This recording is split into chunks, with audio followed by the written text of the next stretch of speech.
Hello everyone, आप सभी मुख्य सेविका परीक्षा 2022 को लेकर के आप सभी का जो इंतज़ार है वो ख़त्म हो गया है और आपने एग्ज़ाम भी दे दिया है। तो फाइनली सबसे बड़ी खबर आप सभी के लिए है, क्योंकि आपका एग्ज़ाम हो चुका है। अब बात आती है ऑफिशियल आंसर की और इसके बाद डॉक्यूमेंट वेरिफिकेशन, जिसे आप डीवी बोलते हो। तो आप सभी के लिए एक बड़ी खबर मिल चुकी है। तो अभी तक क्या हमें जानकारी मिल रही है, चलिए हम आपको बताते हैं। और आप सभी के लिए सबसे बड़ी राहत की बात यह है कि आपको ज़्यादा से ज़्यादा मौका कैसे मिल सकता है, ज़्यादा से ज़्यादा लोगों को मौका मिल पाएगा। वो भी ज़्यादा नंबर की ज़रूरत की बात नहीं है कि आप सोचो कि कट ऑफ बहुत ज़्यादा हाई चली जाएगी। ठीक है, ऐसा बिल्कुल नहीं होने वाला है। इसके पीछे का मैं रीज़न भी समझा दूंगा। और सबसे बड़ी सूचना जो मिल रही है, इसके अकॉर्डिंग आपको तो मौका मिलेगा ही मिलेगा। ठीक है, तो देखिए ऑफिशियल आंसर की हम बात करेंगे। तो यहाँ पर देखिए, सबसे पहले मैं आपको ऑफिशियल आंसर की को लेकर के बात कर दूं। देखिए, अभी ऑफिशियल आंसर की को लेकर के एक अपडेट मिल रही है। आपका जो ऑफिशियल आंसर की है, ये आपका करीब 5 दिन का समय लग सकता है। ठीक है, ये एग्जैक्ट तो नहीं है, लेकिन 5 दिन का समय लग सकता है, क्योंकि और भी चीज़ें अभी प्रोसेसिंग में है। तो उसको लेकर के अभी आयोग बिजी चल रहा है, इस वजह से अभी आपको ऑफिशियल आंसर के आने में थोड़ा सा डिले हो सकता है। हालांकि आप लोग प्रेशर में मत रहिएगा। ठीक है, आप सभी निश्चिंत रहिए और अपने अगर किसी एग्जाम्स की तैयारी कर रहे हैं तो करिए। अगर आपके अच्छे मार्क्स हैं, आपको लगता है, अब अभी बता दे रहा हूँ कि जितने आपके मार्क्स हैं, ठीक है, तो अगर आपको ठीक ठाक मार्क्स हैं, आपको लगता है कि हमारा सिलेक्शन हो जाएगा, तो आप डीवी के लिए तैयार रहिएगा। उसका प्रोसेस क्या होगा, डीवी के लिए कौन कौन से डॉक्यूमेंट्स लगते हैं, मैंने वो वीडियो सेपरेट में बना दी है। वो वीडियो नहीं देखी तो जरूर देख लेना, कौन कौन से डॉक्यूमेंट्स डॉक्यूमेंट वेरिफिकेशन के समय लगते हैं। वो वीडियो जरूर देखना, आप लोगों के लिए बहुत इंपॉर्टेंट है, क्योंकि एक छोटी सी गलती आपको बाहर कर सकती है। ठीक है, चलिए, तो ऑफिशियल आंसर की के आने के लिए थोड़ा सा आप वेट करेंगे।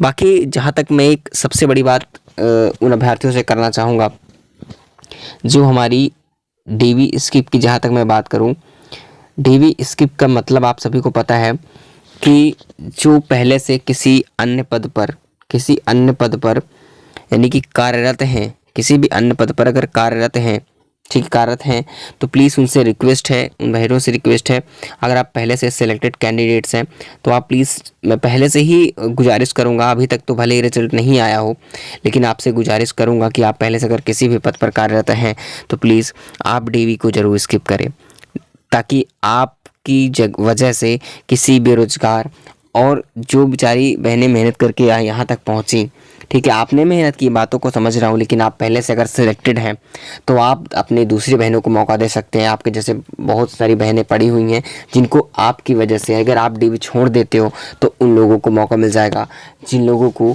एक आशा है कि हमारा सिलेक्शन हो सके। केवल उन्हीं बहनों से रिक्वेस्ट है जो पहले से किसी अन्य पोस्ट पर या किसी अन्य पद पर सेलेक्ट हो चुकी हैं, उसकी बात कर रहा हूँ। उन्होंने मुख्य सेविका में भी फॉर्म डाल दिया, उनका भी इसमें अच्छा मार्क्स आ चुका है। तो अगर आप पहले से जॉब कर रही हैं, चाहे गवर्नमेंट जॉब में हैं, तो प्लीज़ आप सभी डीवी को देने ना जाएंगे, ताकि और भी हमारी जैसे बहनों को, आप सभी जैसे बहनों को, उनको मौका मिल सके, गरीब परिवार भी चल सके। बस आप सभी से बस इतना ही हमारा गुजारिश है, ताकि लोगों को और भी बहनों को मौका मिले, ज़्यादा से ज़्यादा लोगों को मौका मिल पाए, वो भी अपनी दुनिया बसा सके और उनको भी एक सरकारी जॉब मिल सके। चलिए साथियों, तो इस चीज़ को आप ज़रूर ध्यान देंगे, जो सिलेक्ट है पहले से किसी अन्य पद पर, वो डीवी ज़रूर स्किप करेंगे। इससे बहुत सारी बहनों को मौका मिल जाएगा, ताकि वो उनका भी सिलेक्शन हो सके। ठीक है, बाकी साथियों, मैं आप सभी से जितनी भी हमारी मुख्य सेविका की बहनें हैं, थोड़ा सा आप ऑफिशियल आंसर की आने दीजिए, और जैसे ही ऑफिशियल आंसर की आती है, सारा आपका डाउट क्लियर हो जाएगा। जो लोग बता रहे हैं 80 हमारा मार्क्स है, कोई 70 बता रहा है, यही देख लेना कि हाँ, ये नहीं कहता कि मैं आपके मार्क्स नहीं होंगे। बहुत सारी बहनें हैं जिन्होंने मेहनत की है, मार्क्स आए हैं, लेकिन जो एवरेज मार्क्स की बात करूँ तो एवरेज मार्क्स जो है वो 50 से 55 के बीच लोगों के एवरेज मार्क्स हैं। जैसे कि मैंने पोल्स करवाए थे, तो उसमें करीब इस टाइम तो प्रेजेंट टाइम में 20,000 प्लस कैंडिडेट्स ने किया है, ठीक है, वोट्स किए हैं, जिसमें 50 से 55 जो है मार्क्स आने वाले जितने भी अभ्यर्थी हैं, उसमें करीब 67% जो है अभ्यर्थी ऐसे हैं जिनके 50 से 55 के बीच एवरेज मार्क्स आ रहे हैं। ठीक है, तो इस हिसाब से अगर हम क्राइटेरिया को देखें तो ये नहीं कहा जा सकता कि कट ऑफ हाई जाएगी। ये बिल्कुल ऐसा नहीं है कि कट ऑफ आपका हाई जाए। देखिए, कट ऑफ हाई जाने का कोई चांस ही नहीं है, क्योंकि जो आप लोग सोच रहे हो कि इतनी पद कम है और आपके जो एग्ज़ाम देने वाले हैं 35,000 हैं, तो ऐसा कुछ भी नहीं है। 35,000 आपको लग रहे हैं, लेकिन अगर आप देखो ध्यान से तो यहाँ पर कंपटीशन कुछ भी नहीं है, ठीक है। क्योंकि यहाँ पर जो टॉप के होंगे करीब बहुत कम होंगे, 100-200 के आसपास टॉप के होंगे, बाकी कुछ भी नहीं है होने वाला इसमें, ठीक है। आप लोग निश्चिंत रहिए, ऑफिशियल आंसर क्या आना चाहिए, सारी चीज़ें एक्यूरेट पता चल जाएंगी। मैं आपको खुद एनालिसिस कराऊंगा, आपको एक एक पॉइंट्स क्लियर कराऊंगा कि आपका सिलेक्शन होगा या नहीं होगा, बस ऑफिशियल आंसर की आप वेट कीजिए।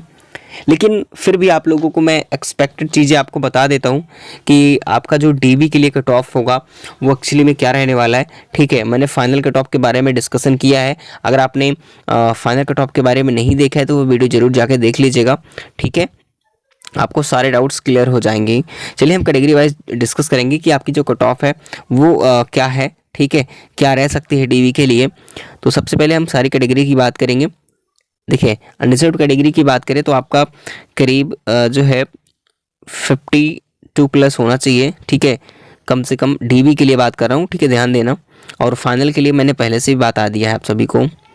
ओबीसी भी अगर आप हैं तो ये भी करीब 50 के आसपास रहेगा, और ओबीसी में बात करें तो ये भी करीब 50 के आसपास ही ये भी रहने वाला है, ठीक है।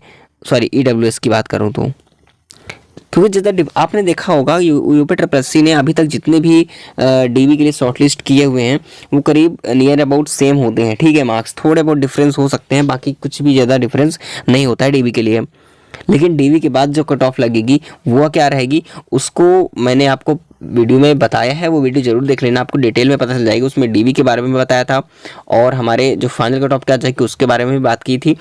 और जिन्होंने अभी तक डीवी के लिए डॉक्यूमेंट्स क्या क्या लगेंगे वो वीडियो नहीं देखी है तो जाके जरूर देख लेना, बहुत ही इंपॉर्टेंट है।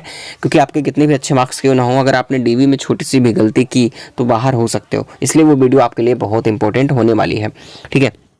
देखिए डीवी के टॉपिक लेके मैंने अभी तक, मैं आपको बता दूं, मैंने हर एक टॉपिक पर कवर किया है। जो भी आपके ज्वाइनिंग प्रोसेस में जो भी काम आता है, जो भी इन्फॉर्मेटिव चीज़ें हैं कि आप तक मैं बता सकूं, वो चीज़ें मैंने आपको बताई ताकि आपको कोई भी प्रॉब्लम ना हो और आप अच्छी तरीके से सिलेक्शन ले सको, ठीक है। चलिए आगे की बात कर लेता हूँ। यहाँ पर जो एससी कैंडिडेट्स हैं इनका कितना रहने वाला है। देखिए एससी कैंडिडेट्स की बात करूँ, करीब इनके 47 के आसपास मार्क्स होने चाहिए इनके जो है डीवी के लिए, और एसटी कैंडिडेट्स के लिए करीब 45।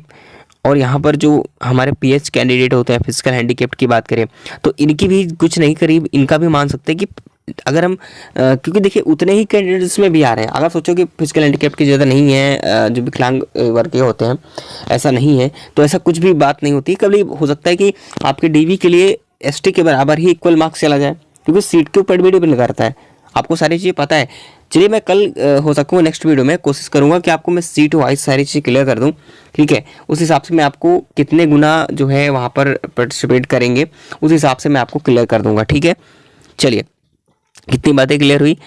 तो स्वतंत्रता सेना जो हमारे फ्रीडम फाइटर होते हैं, स्वतंत्रता संग्राम सेनानी वाले, काफ़ी लोग ये परेशान हुए थे हमारी कट ऑफ क्या जाएगी। देखिए आप लोग परेशान बिल्कुल मत होइए, ये कट ऑफ भी देखिए आपकी जो कट ऑफ होती है, चाहे वो पीएच कैंडिडेट्स की बात करूँ, चाहे वो स्वतंत्रता संग्राम सेनानी की बात करूँ, यानी कि जो यहाँ पर फिजिकल हैंडीकैप और स्वतंत्रता सेनानी की बात करें, ठीक है, फ्रीडम फाइटर, ये सारी चीज़ें एक ही होती हैं। ये SC/ST PH ये तीनों क्या हैं, देखिए ये सारी चीज़ लगभग सेम ब्रांच पे चलती हैं, और सेम इनका जो है एक शाखाएं जो होती हैं वो सेम होती हैं। कभी कभी हो सकता है +-1-2 डिफरेंस हो जाता है कट ऑफ में, नहीं तो देखा जाए सेम ही रहता है। तो हालांकि मैं उनका भी बात करूंगा, जो फ्रीडम फाइटर है उनका भी बात करूंगा, और पीएच कैंडिडेट्स की बात करूँ तो आप भी सेम मान के चल सकते हैं कितने डीवी के लिए कट ऑफ रहेगी जो मैंने बताया। लेकिन फाइनल क्या जाएगी इसके लिए मैंने वीडियो बनाई है, उसको जाके जरूर देख लेना। कोई मतलब नहीं इस वीडियो के अंदर बताने का, क्योंकि अगर आप बार बार कई बार देख भी चुके हो कट ऑफ क्या रहेगी। हालांकि मैंने कहा है कि अगर डीवी स्किप करेंगे लोग, ठीक है, अगर बहुत सारी बहनें जो सेलेक्ट हुई हैं, पहले से सेलेक्टेड है किसी अन्य पद पर, अगर वो डीवी स्किप कर देती हैं तो आप सभी बहनों को मौका जरूर मिलेगा, ठीक है। बाकी चलिए मिलेंगे नेक्स्ट इन्फॉर्मेशन के साथ, तब तक के लिए जय हिंद जय भारत।